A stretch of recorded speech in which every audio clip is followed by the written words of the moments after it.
ಮಿತ್ರ ನಮಸ್ಕಾರ.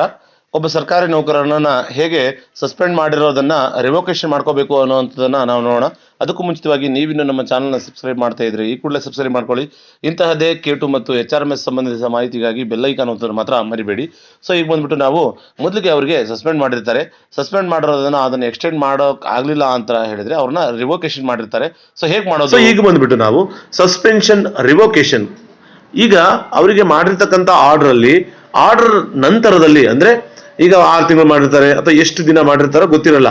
So order ದಾಟಿದ ಮೇಲೆ ಅವರಿಗೆ ನೆಕ್ಸ್ಟ್ ಏನ್ ಮಾಡ್ತಾರೆ ಅಂತ ಹೇಳಿದ್ರೆ ಅವರಿಗೆ ನೆಕ್ಸ್ಟ್ ರಿವೋಕೇಶನ್ ಮಾಡ್ತಾರೆ. ಹೇಗಪ್ಪ ನಾವು ರಿವೋಕೇಶನ್ ಮಾಡ್ಕೊಳ್ಳೋದು ಅನ್ನೋವಂಥದ್ದನ್ನ ಈಗ ನೋಡೋಣ ಬನ್ನಿ ಮಿತ್ರರೇ. ಇಷ್ಟೊತ್ತರೆಗೂ ನಾವು ಹೇಗೆ ಒಬ್ಬ ಕರ್ನಾಟಕ ಸರ್ಕಾರಿ ಎಂಪ್ಲಾಯರ್ ಅವರನ್ನ ಹೇಗೆ ಸಸ್ಪೆನ್ಷನ್ ನಲ್ಲಿ ಇಡಬೇಕಿತ್ತು ಅಥವಾ ಅವ್ರನ್ನ ಹೇಗೆ ಸಸ್ಪೆನ್ಷನ್ ಮಾಡಬೇಕಿತ್ತು ಅನ್ನೋವಂಥದ್ರ ಕುರಿತು ಮಾಡಿದ್ವಿ. ಸೊ ಮಾಡಿದ್ದಾದ್ಮೇಲೆ ನೆಕ್ಸ್ಟ್ ಅವರು ಸಸ್ಪೆನ್ಷನ್ ಕ್ಲಿಯರ್ ಆಗುತ್ತೆ.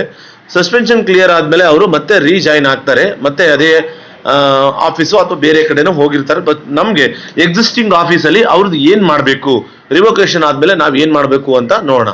ಸೊ ಇಲ್ಲಿ ಬಂದ್ಬಿಟ್ಟು ಮತ್ತೆ ಸಸ್ಪೆನ್ಷನ್ ಅಲ್ಲಿ ಸಸ್ಪೆನ್ಷನ್ ರಿವೋಕೇಶನ್ ಅಂತ ಲಾಸ್ಟ್ ಆಪ್ಷನ್ ಇದೆ ನೋಡಿ, ಅದನ್ನ ಕ್ಲಿಕ್ ಮಾಡಿ. ಅದನ್ನ ಕ್ಲಿಕ್ ಮಾಡಿದ್ರೆ ನಮ್ಗೆ ಅಲ್ಲಿ ಅವರಿಗೆ ರಿವೋಕೇಶನ್ ಮಾಡೋದಕ್ಕೆ ಅವಕಾಶ ಇರುತ್ತೆ. ಅದನ್ನ ಎಂಪ್ಲಾಯರ್ ಅವರನ್ನ ತಗೊಳ್ಳಿ, ಅಲ್ಲಿ ಆಡ್ ಮಾಡಿದ್ದಾದ್ಮೇಲೆ ಇಲ್ಲಿ ಫೈಲ್ ಕೇಳುತ್ತೆ. ಫೈಲ್ ಹೊಸದಾಗಿ ಕ್ರಿಯೇಟ್ ಮಾಡೋದಾದ್ರೆ ಹೊಸದಾಗಿ ಕ್ರಿಯೇಟ್ ಮಾಡ್ಕೊಳ್ಳಿ. ಆಲ್ರೆಡಿ ಎಕ್ಸಿಸ್ಟಿಂಗ್ ಇದ್ರೆ, ಆಲ್ರೆಡಿ ನೀವು ಬಹಳಷ್ಟು ಮಾಡಿದ್ರೆ ಅದು ಎಕ್ಸಿಸ್ಟಿಂಗ್ ಫೈಲ್ ತಗೊಂಡು ಮತ್ತೆ ಆಡ್ ಫೈಲ್ ಕೊಡಿ. ಆಡ್ ಫೈಲ್ ಕೊಟ್ಟಾದ್ಮೇಲೆ ಓಕೆ ಕೊಡಿ.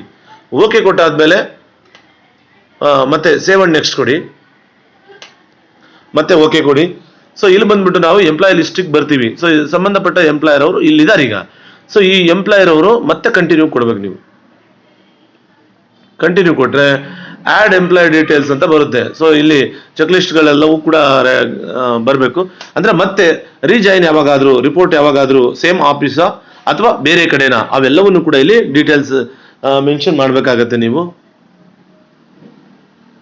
ಆಫೀಸ್ ಲೆವೆಲ್ ಬಂದ್ಬಿಟ್ಟು ಸ್ಟೇಟ್ ಲೆವೆಲ್ ಆದ್ರೆ ಸ್ಟೇಟ್ ಲೆವೆಲ್, ಡಿಸ್ಟ್ರಿಕ್ಟ್ ಲೆವೆಲ್ ಆದ್ರೆ ಡಿಸ್ಟ್ರಿಕ್ಟ್ ಲೆವೆಲ್, ಯಾವುದಕ್ಕೆ ಸಂಬಂಧಪಟ್ಟಿದ್ದಾರೆ ಅವರು ಮತ್ತೆ ಅದೇ ಕೇಡರಿಗೆ ಬಂದಿದ್ದಾರಾ ಅಂತ ಹೇಳಿದ್ರೆ ಅದೇ ಕೇಡರ್ ಹಾಕಿ. ಇಲ್ಲ ಅಂತ ಹೇಳಿದ್ರೆ ಮತ್ತೆ ಕೆಳಗಿನ ಕೇಡರಿಗೆ ಬಂದಿದ್ದಾರಾ ಅಂತ ಹೇಳಿದ್ರೆ ಯಾವ್ದಕ್ಕೆ ಸಂಬಂಧಪಟ್ಟಿದೆ ಅನ್ನೋವಂಥದ್ದನ್ನ ನೋಡಿ. ಮತ್ತೆ ಯಾವಾಗ ಅವರು ಮತ್ತೆ ರಿಪೋರ್ಟ್ ಮಾಡ್ಕೊಂಡ್ರು ಅನ್ನೋವಂಥದ್ದನ್ನ ಡೇಟ್ ಮೆನ್ಷನ್ ಮಾಡಿ. ಇಲ್ಲಿ ಬಂದ್ಬಿಟ್ಟು ಫೋರ್ನೂನ್ ಆಫ್ಟರ್ನೂನ್ ಇದೆ, ಅದನ್ನು ಕೂಡ ನೀವು ಹಾಕೋಬೇಕಾಗತ್ತೆ. ಸೊ ಇನ್ ಕೇಸ್ ಇಲ್ಲಿ ನೋಡಿ, ಇಲ್ಲಿ ಮತ್ತೆ ಡ್ಯೂಟಿಯಲ್ಲಿದ್ದಾರಾ ಅಥವಾ ಎನ್ಕ್ವೈರಿನಲ್ಲಿದ್ದಾರಾ ಮತ್ತೆ ಪೆಂಡಿಂಗ್ ಅಲ್ಲಿದ್ದಾರಾ ಅನ್ನೋ ಅಂಥದ್ದು ಕೇಳ್ತಾ ಇದ್ದಾರೆ, ಅದನ್ನು ಕೂಡ ನೀವು ಮೆನ್ಷನ್ ಮಾಡಬೇಕಾಗತ್ತೆ. ಸೊ ಅದಾದ್ಮೇಲೆ ರಿಮಾರ್ಕ್ಸ್ ಬರೆದು ಇವರನ್ನ ಸೇವ್ ಅಂಡ್ ನೆಕ್ಸ್ಟ್ ಕೊಟ್ರೆ ಇಲ್ಲಿಗೆ ನೀವು ಮಾಡಬೇಕಾಗಿರ್ತಕ್ಕಂಥ ಕೆಲಸವೆಲ್ಲವೂ ಕೂಡ ಮುಗಿದೋಗುತ್ತೆ. ಇದು ಮಾಡಿದ್ಮೇಲೆ ಮತ್ತೆ ಏನ್ ಮಾಡಬೇಕು ಅಂತ ಅಂದ್ರೆ, ಇದೆಲ್ಲ ಆದ್ಮೇಲೆ ನೀವು ಆ ಸಂಬಂಧಪಟ್ಟ ಎಂಪ್ಲಾಯರ್ ಅವರಿಗೆ 3 ಹಂತದಲ್ಲಿ ಮಾಡಿದ್ರೆ ಮತ್ತೆ ರಿಜೈನ್ ಆಗ್ತಾರೆ. ಸೊ ಇದಿಷ್ಟು ನಾವು ಹೇಗೆ ಎಂಪ್ಲಾಯರ್ ಅವರನ್ನ ಮತ್ತೆ ರಿವೋಕೇಶನ್ ಮಾಡ್ಕೋಬೇಕು ಅನ್ನೋದ್ರ ಕುರಿತು ಮಾಹಿತಿ ಇದಾಗಿತ್ತು. ಮಾಹಿತಿ ಇಷ್ಟವಾದರೆ ಲೈಕ್ ಮಾಡಿ, ಶೇರ್ ಮಾಡಿ, ಸಬ್ಸ್ಕ್ರೈಬ್ ಮಾಡೋದನ್ನ ಮಾತ್ರ ಮರಿಬೇಡಿ. ಧನ್ಯವಾದಗಳು.